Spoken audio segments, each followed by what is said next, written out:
This is the PTI Smarter Venues podcast.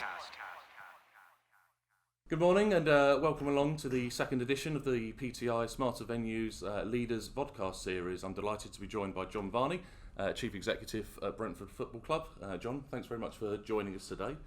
We're here in your new offices in a very nice setting overlooking your new stadium. Sure, that's the exciting project that's on the go at the moment. How did it all come about? Oh, it's been a long time in the making. I think for probably well over 30 years. Having been a Brentford fan for a number of years, ever since I came to Griffin Park, people were talking about a new stadium, and here we are, just a few months away before we get the keys. Incredible. Fantastic, and as you say, it's rattling along now. We've been seeing the developments as you sort of drive over the A4 over many years, and here it is almost sort of lifelike there. What have been some of the obstacles that the club have had to overcome to get it to this stage, really? Well, we're in London, so land is tight and expensive, but we've had an unbelievable amount of support from not only the fans, but local residents. London Borough of Hounslow have been incredibly supportive in the initiative. We've got a great development partner in Eco World who have been with us through every step of the way. So, a lot of people have pulled together to bring it to life. Fantastic, and you mentioned their residents and the local community. Obviously, community is really much at the heart of what Brentford Football Club are all about. Just tell us a little bit more about how you see yourself in the community and what the stadium, almost as a new development, can bring to the community. I look at the community in two ways. There's the residential community, and then there's the business community. We're incredibly lucky that we sit on what we call the Golden Mile, the Great West Road. Everything from Sky's headquarters at one end down to Fuller's Asahi headquarters at the other. And in between, we've got the likes of GlaxoSmithKline, we've got the likes of Sega headquartered within this building, we've got Dell EMC, so some huge corporations for us to work with from not only a sponsorship perspective, but also from a CSR perspective. But also we've got an incredible organisation in the Brentford Community Sports Trust with over 60 full-time employees. They're going to be housed in the new stadium development site. So, we really do practice what we preach. Community is at the heart of everything that we do. Fantastic. Say we're getting close to the end, and the stadium's nearly ready there. What advice would you give to other clubs who are at the start of the journey? So, obviously, said it's been a very long journey for Brentford, but starting to think about stadium redevelopment or future-proofing their buildings into the longer term. What would be the key pieces you'd pass back to them? Don't go into it lightly. Not only from a financial perspective, but also from a perspective of how much time, effort, and energy is required by everybody in the organisation. I think where we've been successful is that we've had a project team working on it every step of the way, and clearly through the early stages of development, that they work very much in isolation, which allowed everybody in the business as usual areas to get on with life. But as we now bring the project to its final stages, it's really important that project team interacts with each of the business units within the organisation. Be that from a ticketing perspective, a catering perspective, all areas of the business, even down to the groundsman. We've just laid a state-of-the-art Deso pitch in there.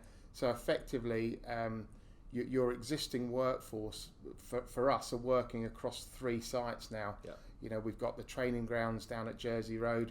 We've got Griffin Park that we is our home venue throughout the remainder of this season.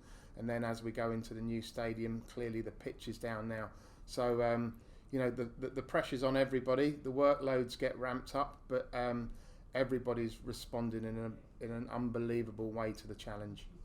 And I guess with every new stadium project comes a farewell stadium project. You've obviously got Griffin Park at the moment. It's been there for a fair old number of years and got a huge amount of heritage behind it. How are you sort of paying homage to Griffin Park and the history as you leave to pastures new? 1904 we first went into Griffin Park, so we've been there a long time, and it's a venue that's got so many memories for everybody that's been there. it's vitally important that we give it the send-off that it deserves, and lots of activities been planned. Clearly that will all culminate in our final ever game at Griffin Park against Barnsley. Might not be our final game. Absolutely. There's the playoffs, but we're wait and see. But again, we've created a project team, Farewell to Griffin Park, and they're working on various plans, be it from the final game down to auctions, down to fan engagement initiatives at the venue, to all sorts of activity. Absolutely. Well, you mentioned the playoffs there, and obviously Brentford are having a fantastic season. How are you seeing that internally? We're on a roller coaster ride, aren't we? I think everybody involved with the club is clearly delighted that we're sitting currently third in the SkyBet Championship. It's not come overnight. We had a tough start to the season, but we knew that it was going to be tough. We brought in a lot of new players over the summer months. It takes time for those players to bed in. Even though results weren't going our way at the front end of the season, we knew that performances were good. We were just a little bit unlucky. So keep going through the processes. The playing department are incredibly focused, very professional outfit, know where they want to get to, have got some really clear strategies in how to reach the objective of getting into the Premier League. So it wasn't about panicking when things weren't going well. It was about going through the right process, and we're in good shape. Absolutely. You touched on there on sort of new players, and we're in January in sort of the mini silly season of the transfer window. What's that like for you as a chief exec of a football club now, having to go through transfers, players, ins and outs, etc.? Is that something that excites? Is that a pain? Is that a distraction? I think I'm not in a unique position, but we've got two incredible directors of football. The whole January transfer window sits well within their remit, and we let them get on and do what they need to do. Clearly it's a time of great speculation, which adds to the whole excitement of being involved in a football club, but we've got a very good track record in the way that we operate in the transfer market.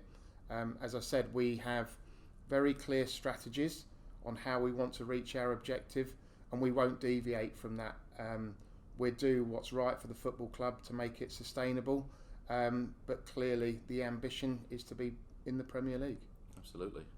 Thinking back into sort of the back of the business, fan engagement is something that Brentford have won awards for, and it's clearly a very strong programme for you. How are you going to translate almost that Griffin Park feel into a new stadium? How does fan engagement sort of shape itself as you move? I think it's I've been on record before saying that our fans are the most adept fans in the world at getting into a stadium at 2 minutes to 3 on a Saturday afternoon. And why wouldn't they? There aren't many bars in the ground. Catering kiosks are ram jammed, and the facilities aren't great. And that's the big challenge for us to go into the new stadium, is to get our fans there earlier.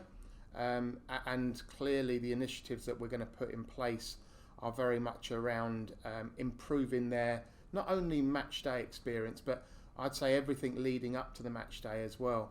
And we can do that through fan engagement initiatives, through the digital platforms. We're really looking at developing our app so that we can put our ticketing system onto there, so that people can do online ticketing. We want to make sure that our EPOS systems are in good shape within the new venue. It's critical for us that we have, from a catering, not only from a GA perspective, but premium seatings. We want to have a system in place that fans can order prior to getting to the venue, to queue bust, to make life a lot easier for everybody. So technology is therefore going to play a relatively important part in the new stadium experience, I guess, versus the legacy of the old stadium for you. 100% it will. I don't think we should go over the top on technology. we made a real conscious decision over the last 6 months where we had planned to do all of our season ticket migration purely online. But we took a step back from that and realised that actually for the majority of our fans, this is kind of one of the most important transactions they're ever going to do from a Brentford club perspective. So we wanted to give them an experience of coming to our sales centre to talk to our sales guys about where they should be sitting in the stadium, because for us one of the most critical things is to make sure we get the right people in the right places within the new stadium, because that is what's going to create the atmosphere. We're in a unique situation where we're the only team in the top 2 flights of English football to have terracing at the moment. So we have 2,500 people that stand on the Ealing Road, and that creates an atmosphere for us within Griffin Park. But it's really important that we make sure that those fans are moving into the right areas of the stadium to help us create that environment. So technology is important. So if you go to the sales centre, there's I think a really good balance between technology and personality. And we've got things like virtual reality goggles to show people seat views. So we have a 1 in 9 seat view. So if you go to the sales centre, you can sit there and you can see the view from your seat in the new stadium. So technology plays a vital role, but also that personal piece is vitally important. And that's our DNA as a football club. Absolutely. No, it's fascinating. The personalisation element of it, I guess, comes into it. And within that technology sphere, Brentford are obviously very well known for the use of data on the field. Yep. Is that now starting to translate to help with that personalisation off the field in terms of back of house CRM and individual understanding of what the fans want to be able to then deal with them appropriately, I guess? And historically, it's been quite disparate within the organisation in terms of where that data sits. Clearly, we are a football club that is owned by a guy that has a data business. So it needs to be at the core of everything we do, both on and off the field. So we've brought in a guy called Mike Morris, who's our Director of Technology. Mike was previously at the RFU at Twickenham, and he's made massive inroads into making sure that we are using our data piece across the business in a much more informative way to improve not only fan engagement opportunities, but also driving commercial revenue for the business, which is really at the core of everything that we're trying to do. Because historically we've been a top tier performing championship side on the pitch, but in relative terms we're in the relegation zone when it comes to driving commercial revenue. So that's hence why we've been a club that has traded in the transfer window to balance the books. Our job now is to drive that organic revenue for the business so that we can invest that back into the playing squad. Excellent. And you touched on at the start that you're obviously a Brentford fan yourself and have been for your whole life. Does that give you a unique perspective coming in as a chief executive of the club in terms of how to engage with those fans and look at that personalisation? I think it gives. I think it helped from day one, because you do hit the ground running a little bit more, because you know the local environment, you know the community, you know what the current match day experience is like. But ultimately, I'm here to kind of lead an off-field team of people to make a significant step change in the way that the organisation runs itself, but how it's also perceived in the marketplace. I think we historically have been seen as little old Brentford, and actually we want to be seen as an innovative organisation in the heart of a community that is thriving from a business perspective. West London has the second biggest economic turnover in the whole of the UK outside of central London. We've got numerous tech businesses in and around the locale. So, lots of challenges for the whole organisation, but a brilliant time to be leading it. Absolutely. So just finally then, you're just under a year in post now. What's been your biggest learning as Brentford's chief exec at this time? Worry about the things that you can control, and don't worry too much about the things that you can't control. There are a whole host of distractions going on in and around a football business. Be they central initiatives, be they things that happen in the local environment. You can only do what you can do, and so I think one of the keys for me has been getting all of the teams focused on their key areas of the business. I think you have to listen a lot, not only to the fan groups, but also your business partners. There's a whole host of business partners that we work with that have got some unbelievable experience, and